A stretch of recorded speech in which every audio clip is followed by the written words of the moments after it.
Twende.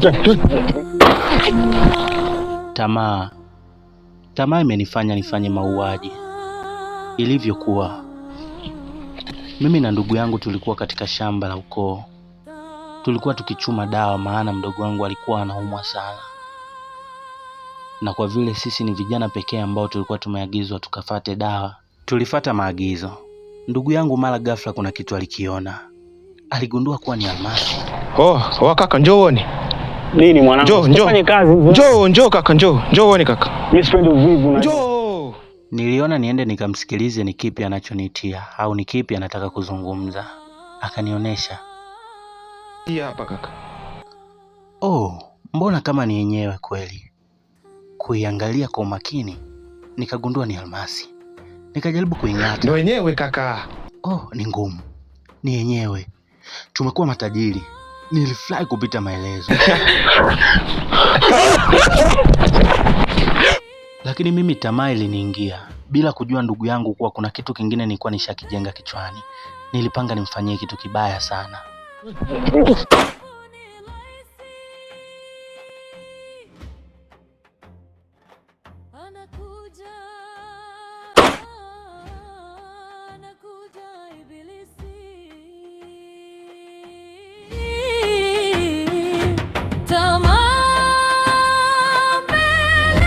Nilienda mbali sana kutafuta sehemu palipo na ukimya. Nilitumia jembe ambalo tulikuwa tumekuja kutafutia dawa. Nikachimba shimo kubwa kwa ajili ya kumfukia ndugu yangu. Sikujali yoyote yale au sikujali kitu chochote kile. Nilichokuwa nawaza ni kuwa tajiri. Nilitumia nguvu kubwa sana kuchimba shimo, huku nikiwa na wasiwasi. Lakini sikujali. Tamaa ilikuwa imeshanijaa moyoni mwangu.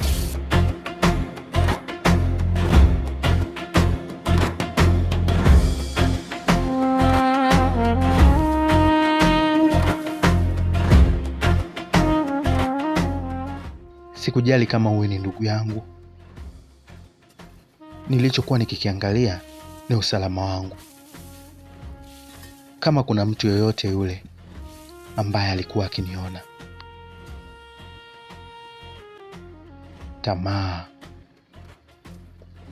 Tamaa ikanifanya niwe na maamuzi magumu sana.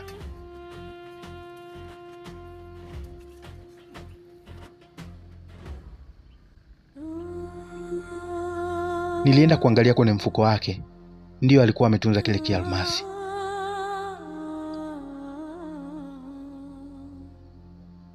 Nilikipata. Niliona ndoto ya utajiri imefika. Nilimchukua ndugu yangu na kumfukia chini ya ardhi, na kuhakikisha hamna ushahidi wowote ule unabaki. Huku nikiangalia kule na huku kama kuna mtu yoyote aliyeniona. Mwisho wa ndugu yangu.